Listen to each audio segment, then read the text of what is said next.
lights of little red glass candles which burned before the saints, and shadows leaped upon the towering walls. "You are troubled, aren't you? Can I help you?" "It's too late, I whispered to him, and rose to go. He backed away from me, still apparently unaware of anything about my appearance that should alarm him, and said kindly, to reassure me, "No, it's still early. You want to come into the confessional?" For a moment I just stared at him.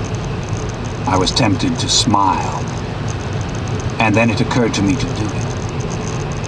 But even as I followed him down the aisle in the shadows of the vestibule, I knew this would be nothing, that it was madness. Nevertheless, I knelt down in the small wooden booth, my hands folded on the prie-dieu as he sat in the booth beside it and slid back the panel to show me the dim outline of his profile. I stared at him for a moment, and then I said it, lifting my hand to make the sign of the cross.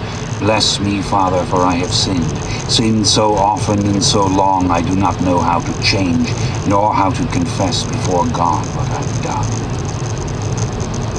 "Son, God is infinite in his capacity to forgive," he whispered to me. "Tell him in the best way you know how, from your heart." "Murders, Father. Death after death. The woman who died 2 nights ago in Jackson Square, I killed her, and thousands of others before her, 1 and 2 a night, Father, for 70 years. I have walked the streets of New Orleans like the Grim Reaper, and fed on human life for my own existence. I am not mortal, Father, but immortal and damned, like angels put in hell by God. I am a vampire." The priest turned. "What is this, some sort of sport for you? Some joke? You take advantage of an old man?" he said. He slid the wooden panel back with a splat. Quickly I opened the door and stepped out to see him standing there. "Young man, do you fear God at all? Do you know the meaning of sacrilege?" He glared at me. Now I moved closer to him, slowly, very slowly, and at first he merely stared at me, outraged. Then, confused, he took a step back. The church was hollow, empty, black, the sacristan gone and the candles throwing ghastly light only on the distant altars. They made a wreath of soft gold fibers about his gray head and face. "Then there is no mercy," I said to him.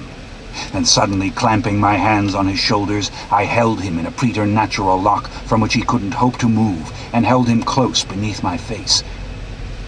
His mouth fell open in horror. "Do you see what I am? Why, if God exists, does he suffer me to exist?" I said to him. "You talk of sacrilege." He dug his nails into my hands, trying to free himself, his missal dropping to the floor, his rosary clattering in the folds of his cassock. He might as well have fought the animated statues of the saints. I drew my lips back and showed him my virulent teeth. "Why does he suffer me to live?" I said. His face infuriated me, his fear, his contempt, his rage. I saw in it all the hatred I'd seen in Babette, and he hissed at me, "Let me go, devil!" in sheer mortal panic. I released him, watching with a sinister fascination as he floundered, moving up the center aisle as if he plowed through snow.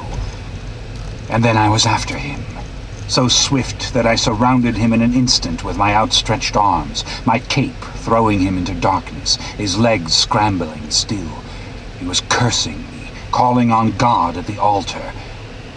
And then I grabbed him on the very steps to the communion rail and pulled him down to face me there, and sank my teeth into his neck. The vampire stopped.